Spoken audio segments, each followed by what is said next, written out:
He made deals with Bunny Washington and the other generals. Deals with my name in your fucking mouth. They're moving people, Mike. I'm getting you the fuck out. You have my word. You're losing your fucking mojo. Lady said her husband's at his work site. You just found this. Milo's gonna come looking for what's his. Are you gonna be a problem in our clan, Iris? You're looking to burn this whole house down. Tell your boy to do his fucking job. They coming for you. What's going on, man? What's going on? We are back, and we got another review, and we have Mayor of Kingstown, Season 2, Episode 4, the pool review. Man. I was going to wait to do this tomorrow, but I said I'm trying to do BMF tomorrow, so I said, why not go ahead and hop in here and do this now? I was going to wait to 10, but I went ahead and did it now. Shout out to anybody that's going to be coming through. I appreciate it, man. Yes, we got to talk about it, man. My boy Mike got a lot going on, man. Immediately, man, we start off this episode with this guy working at this construction site, and he come across some type of box. Just so happens to be some type of bearer bonds in this box, and they happen to be worth some type of money. Y'all can explain this to me. I don't know. Y'all can be dumb as hell. I don't know. I'm just saying though, but I really did not understand what was the whole thing with the bearer bonds and why they was worth so much money or whatever, or why he was trying to do what he was trying to do. Well, I get why he was trying to get some money, but I'm still trying to understand this whole thing with the bail bonds and what they had or whatever, as far as this guy in the construction site that had found this. On the other end, man, we got my boy Bunny. Bunny. He has a lot going on with him still being on the inside, and now it's something going on with transporting prisoners out of the tent. That's not supposed to happen, because Bunny is supposed to be getting released out of the tents, not being transferred to a whole nother prison. So now he's going to holler at the guard trying to be funny. I was tripping off this guard because I'm like, nigga, didn't you just hear what Mike said as far as pertaining to Bunny?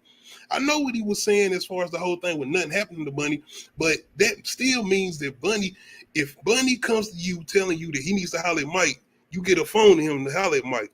And the way Bunny had to explain shit to him, and the way he kind of has to explain to everybody, like, stuff can really hit home if you don't comply with what I'm trying to tell you. Eventually, he does give Bunny the phone.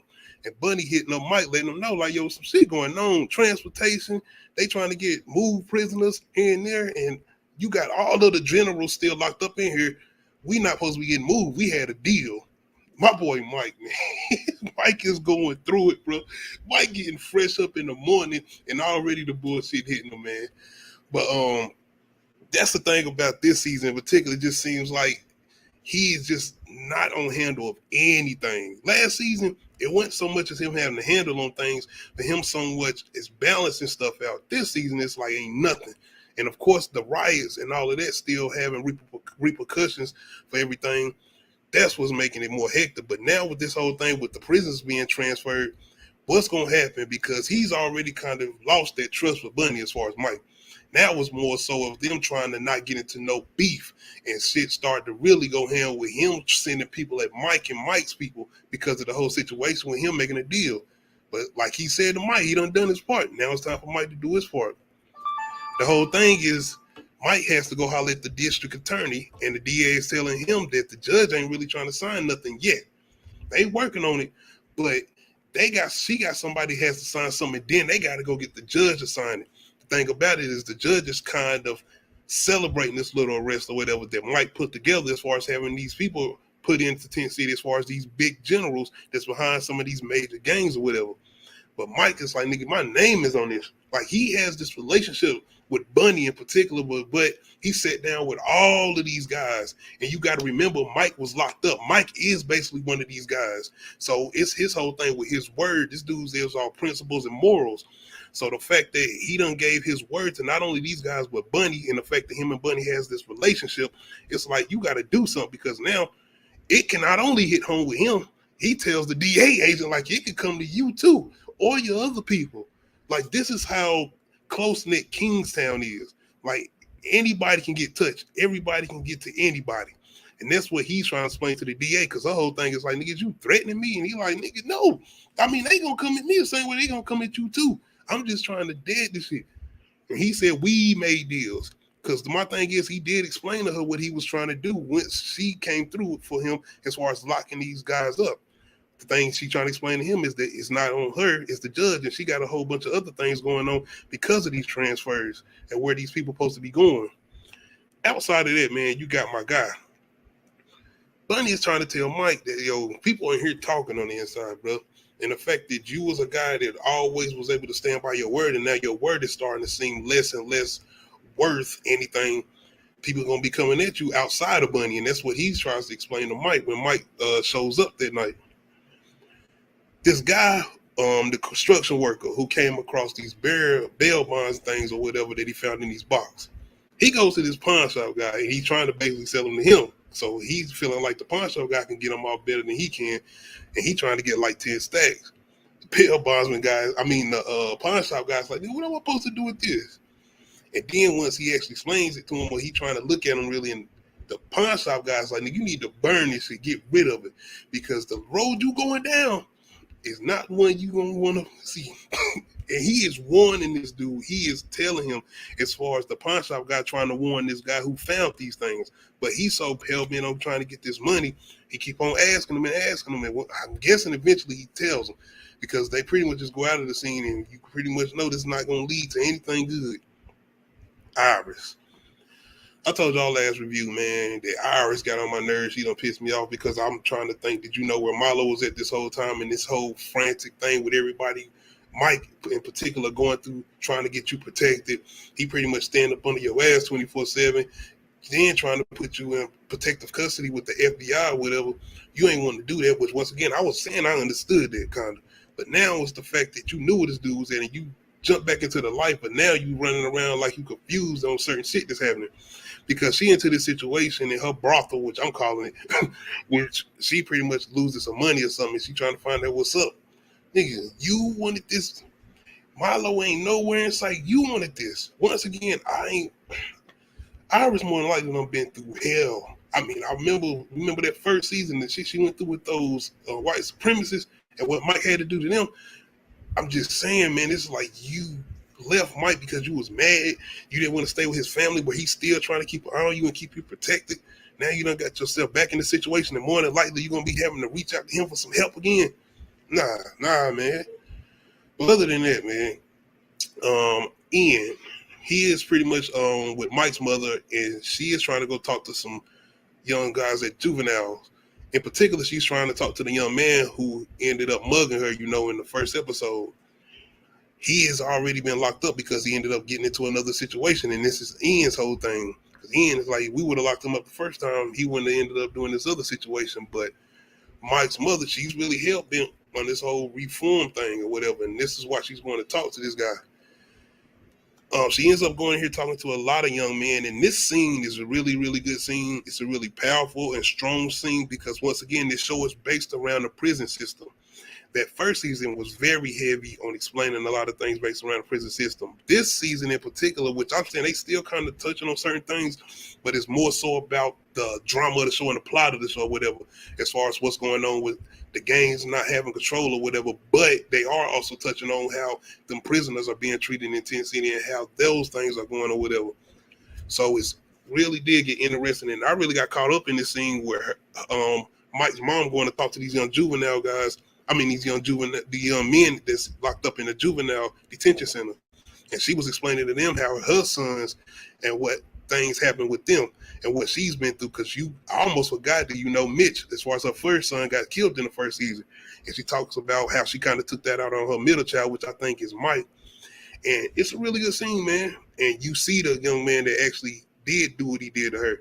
And she actually explains how she had so much rage built up when her first son died, and how when they got locked in that riot, as far as the other two sons, as far as Mike and Kyle, and when they made it out, how some of that rage was lifted off of her. It was a good scene. I really did like that scene because, once again, this show has a way of going into these type of situations and diving in these conversations as far as the prison system and the way they went into this one, because they hadn't really showed any juvenile detention centers yet as far as young men that are locked up. As far as the show, it's showing the women's prison and it's showing the male prison. Then we get my boy Kyle, who's going to visit Mitch as far as his gravesite or whatever, and I'll be once again forgetting that he got killed in that first season because so much has went on since then, man. But it's a pretty good scene, man. But it's just showing how kind of not really broke Kyle is. I ain't saying he's broke, but just his mentality right now and what he's going through, because he's trying to find a meaning. He needs a job, but I'm gonna be honest, bro. I feel like he needs to get away from law enforcement right now because of everything that's going on. What's going on, K Dot? Appreciate you going through, bro. Oh, I gotta check that out. I'm definitely gonna check that out. Shout out to K Dot, man. Y'all need to go over there and check him out on this channel. I know he just did a couple things as far as gameplay, and he looked like he got a retro review of Hoodlum. I definitely gotta check that out, bro. Yeah, this on Paramount Plus. It's a good one, bro. If you ain't checked out that first season, it's a good one, man. It's got a lot of hidden messages in here. A lot of hidden messages, especially involving the prison system, bro. Definitely check it out. But yeah, Kyle, man, he just got a lot going on with his mental, and he tries to go holler at Mike as far as getting the job and working with him and doing what he's doing, kind of what Mitch and Mike was doing in the first season or whatever. But you could tell Mike don't really want to bring him on because, for one, I don't feel like Kyle has that street smarts that Mike has. Once again, Mike was out there. Mike was locked up, so he knows pretty much the ins and outs on both ends as far as prison system and the streets and the policing. But the thing with Kyle is nigga done been through so much. Bro done been through a lot of trauma.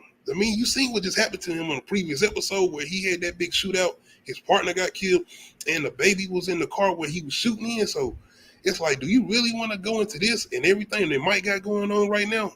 And I think that's even what Mike is thinking about. It's like, I'm not about to bring you into the chaos I'm dealing with right now.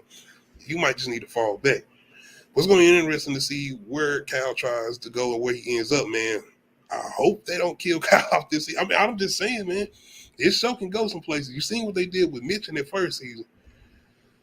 Inside of that, man, we got my boy Bunny. You know, the other leaders in particular, I think this is one of the white supremacist leaders. I'm not sure, but one of the other gang leaders come over and talk to Bunny about Mike. And Mike, he is still, with him feeling the way he's feeling about Mike, he's still trying to stand up for Mike because, once again, him and Mike has this relationship where everything they've dealt with leading up into this point, though, in particular. But this dude is making a lot of sense when he talking to Bunny.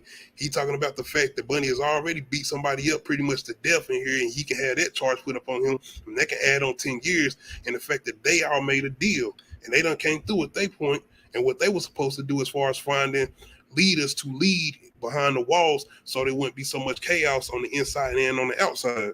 And what he telling Bunny, you can kind of see that look in Bunny face like, yeah, I mean, I've been hollering at Mike, but he still see that loyalty. It's that whole loyalty thing because he has faith in Mike the same way Mike and has with his word or whatever. But like I said, Mike ain't been coming through this season. Outside of that, this goofy Negro who found the stuff as far as the construction worker who found the bail bonds things on the construction site, he goes against what the pawn shop dude was warning him about, and he goes and tries to holler and tries to sell these bail bondsmen. And the main dude he goes to holler at is Milo's main bodyguard or main guy.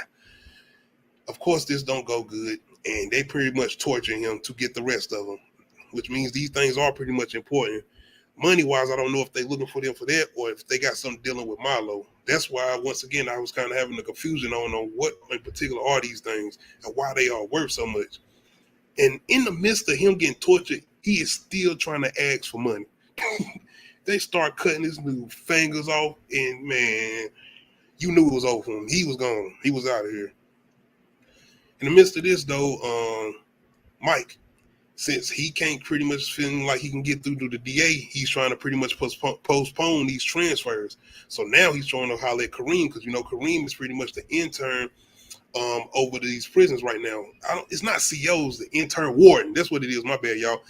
Kareem is the intern warden over 10 city prisons right now. So that's the whole thing with Mike. And he feels like he can get him to kind of postpone certain things. But you got to understand, Kareem ain't trying to hear nothing. He did bring Kareem over when he made the deal with the leaders of the gangs, but they was still right then and there having their confrontations. You got to remember, Kareem was one of the guards who got raped. I mean, he understandably, he ain't trying to hear this shit. But yeah, man, Mark is trying to plead with him. And man, Kareem wasn't trying to hear that. And you can see at the end, Kareem wasn't trying to hear it. The young lady who I'm guessing was the girlfriend to the construction worker, she pretty much is waiting on him. And once she pretty much feels like she don't know if he's coming back, She goes to the police station. She pretty much is done, got tired of trying to worry about money or whatever. She just want to make sure her husband's going to be safe. So she ends up taking the rest of the bail bondsmen that they have or the things they found to the police station. Just so happened this is Mike's territory, and this is Ian's partner, my bad. Ian's partner is the one she ends up talking to. But in the midst of all of this is going on, Mike gets a phone call from Bunny.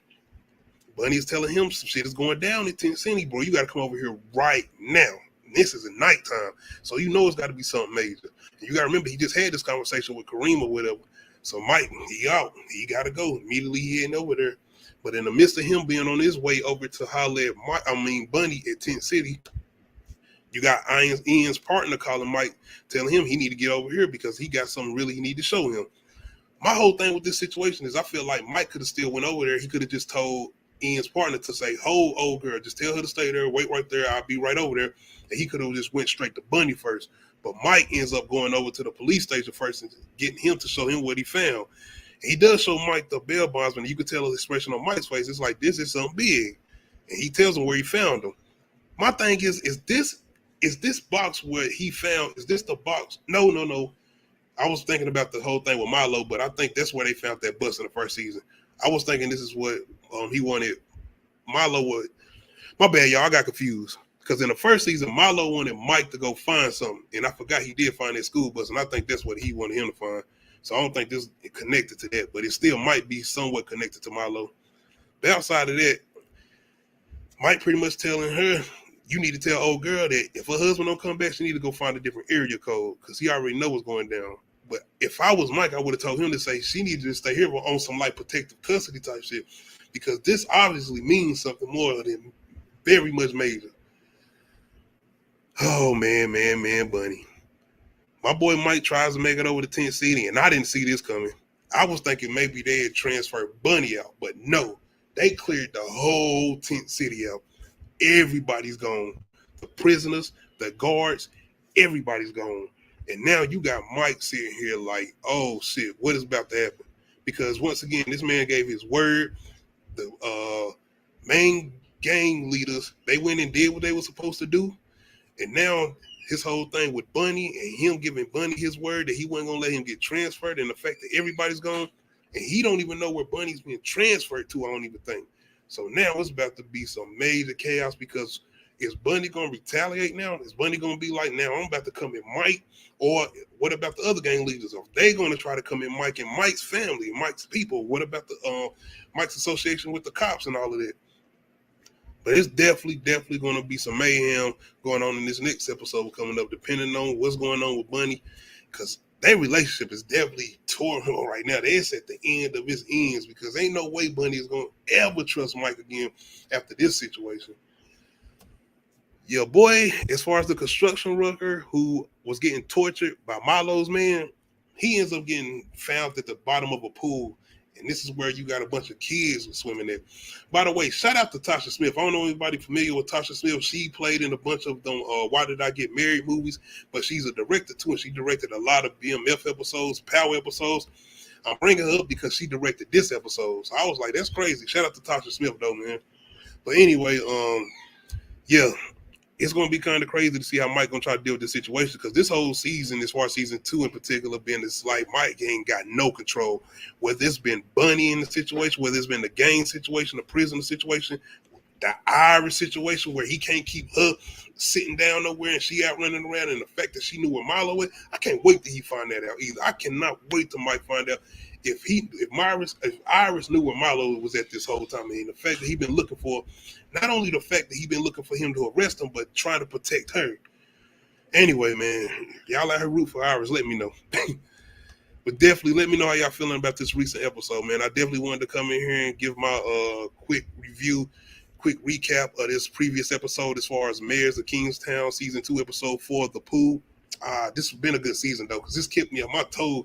Because like I said, last season Mike was just on demon time, man. He was just ready.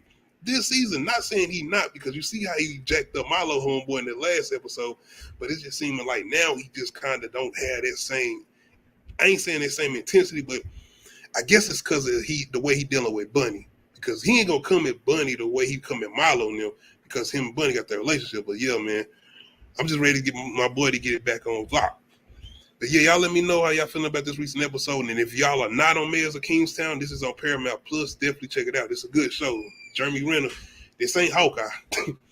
But outside of that, man, BMF, I got BMF live reviews coming back for y'all tomorrow. I know they on their 2-week break, I think, which I don't know why. But anyway, I got BMF for y'all tomorrow. We just did. Shout out to Nadia, my co-host. She joined me for the Con Air Retro review. Make sure y'all go check that out. Outside of BMF, I got The Last of Us. I'm going to check that out tonight or tomorrow.